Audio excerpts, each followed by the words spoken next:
Hola, buenos días. Soy yo, la doctora Kaufman. Ok, un recuerdo, un anuncio que el viernes no hay clase en Webster porque hay un examen. El examen está en Blackboard durante la hora de clase. So Friday we won't see each other because you have your examen número 2. It's over capítulo 3.1, 3.2, 3.3 y 3.4. No es de capítulo 1, no es de capítulo 2. Okay? So en Blackboard ustedes tienen un guía para estudiar. So here's all your verbs. Okay? And then here's what you need to know for your grammar. And then here's what you need to know for your courtesy. And then, of course, your vocab flashcards are already on Blackboard. So that's there for you on Blackboard, just for your convenience. Okay, so let's start with Apuntes 3.4, Parte 2. Anuncio. El viernes no hay clase porque hay examen en línea. Your flashcards are available on Chapter 3. Okay, repaso. Los días de la semana. So you will just write it out. So for example, this first one, you write el lunes, right? Make sure you have your acentos. Ok, aquí en anaranjado tenemos los días de la semana y aquí en verde tenemos el fin de semana. So everything I have in anaranjado is a day of the week when we would work and go to school. Everything I have in verde is a weekend when we rest and we don't normally work or go to school. What's the difference between el lunes and los lunes? You write that down. What words are used for that, those, this, and these? There's going to be 2 for each one. Okay, so you should have a total of 8 words on these 4 blanks. Okay, so now what we're going to do is we're going to use that or those. So we're talking about things that are far away from us. So let me do the first one with you. Novela de aventura, an adventure novel. So novela es femenina y singular. So we're talking about that adventure novel. It's singular and feminine, so you're going to write esa. And en inglés significa that adventure novel. Okay? Once you're done with that, you'll go on to parte 2, la gramática. This is a review. These is going to be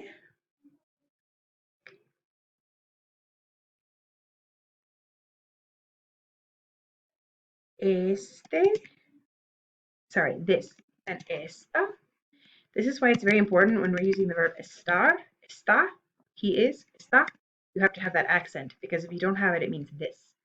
And then these is eso and esa. All right, then you fill it in for the 4 words that would mean that and those. And remember, this and these both have T's. Práctica 1. Escribe la frase en inglés. So, esta bici is this bike, right? It's this bike that's close to me. So I've given you a conversation. Remember, in Spanish, we don't use quotes. We use a hyphen to show when a new person is talking. So here we have a very brief conversation between 2 different people, Ruben and his friend. His friend speaks first. And I just want you to write that conversation in the blank in English.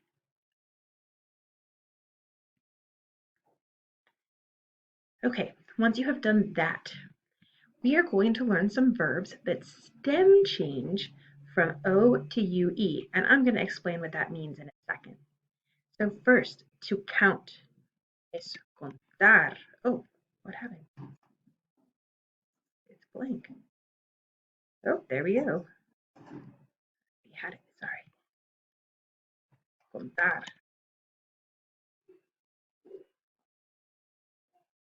To dream. Soñar. S-O-N-Y con tilde A-R. To eat lunch es almorzar. To sleep es dormir. To be able to do something or I can do something es poder. And to take something back or to return to a place es volver. Remember, our V's are pronounced like B's, so it's volver. Okay, so when I say that they stem change, what I mean is that each one of these O's is going to change, it's going to go away and be replaced by a UE in certain conjugations. So, why are these sometimes called boot verbs? The answer is that when you have your conjugation chart, you change these O's that I have highlighted for you in azul. You take those O's and you change them, but only in certain conjugations. The conjugations are the yo form, the tu form, the el form, and also here, the ellos form. Okay, so if you look at the outline of this verb chart, it kind of makes like a boot form so that you can see this a little bit easier. Okay, it's these forms where we're going to take that O and we're going to change it to a UE. In the nosotros and the vosotros form, we're not going to do anything different. The O stays the same. We don't touch it. It stays. So we're still going to use our normal endings, right? So for ER verbs, it's O, ES, E, EMOS, E with an accent IS, and EN. For IR verbs, it's the same, except this one would be IMOS and this would be I with an accent S. So we're still going to be putting our same endings on, but once we've done those endings here within this boot, right here, right? You can see the boot in the verb chart. I've made it gray.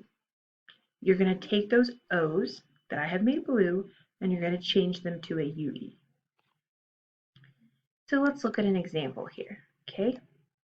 We take the verb dormir, which means to sleep.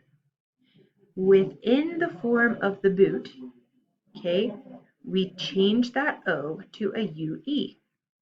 Then we do our normal thing to conjugate verbs. We take away the IR and we add O, es, e, imos, is, en, just like always. Okay, the purple part is exactly what we've done before for the last chapter. The only thing we're adding that's new here is the UE part.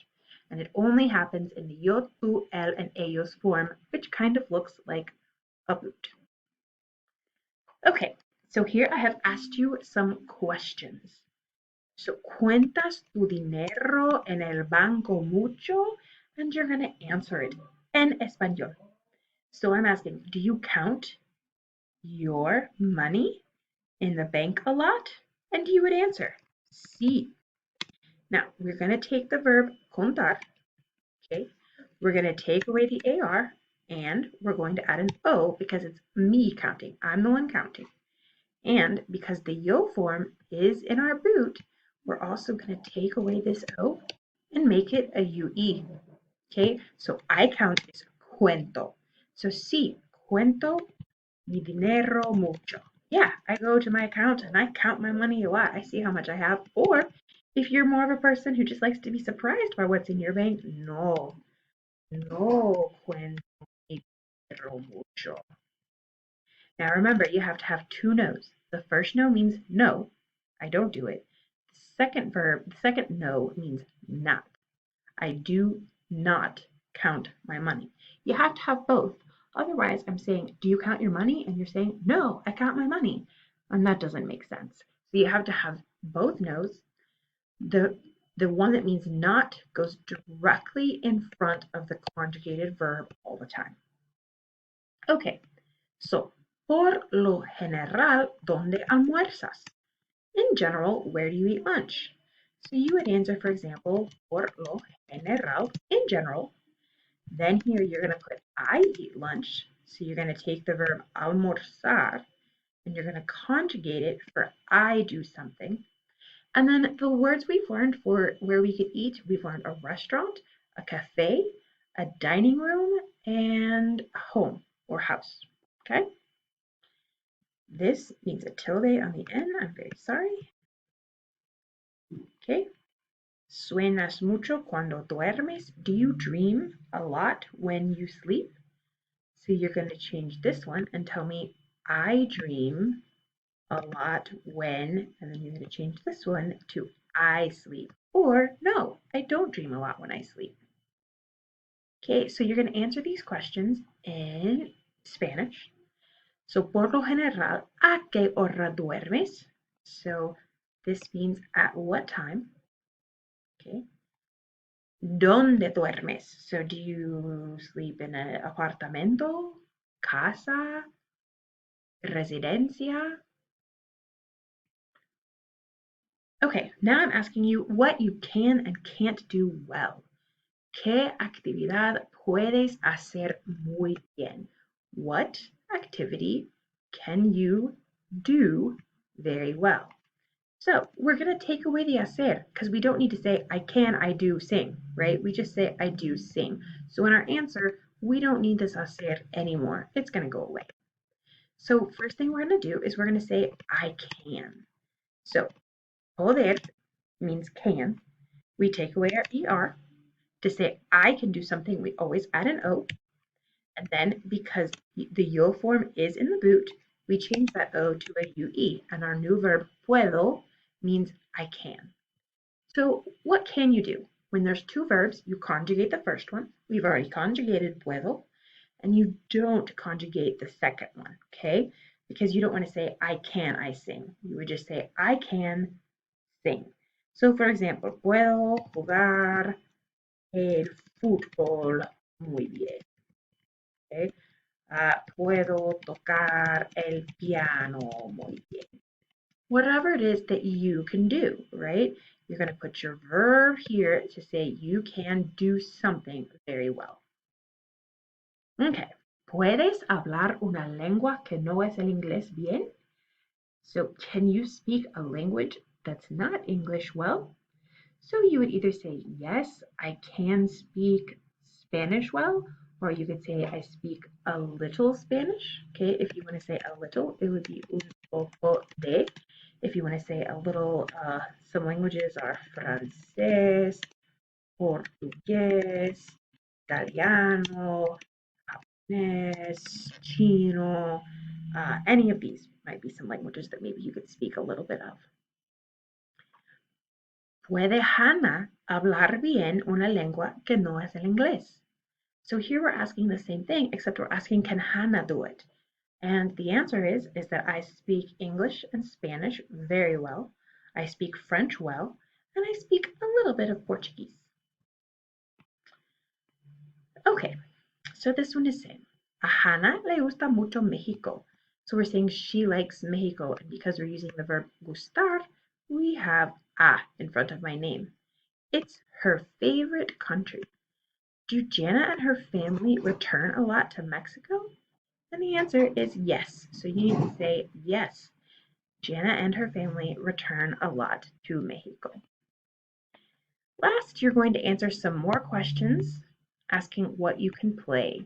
Here we have the verb jugar, okay, which means to play, and it follows the same pattern, but the U changes to a UE instead of the O.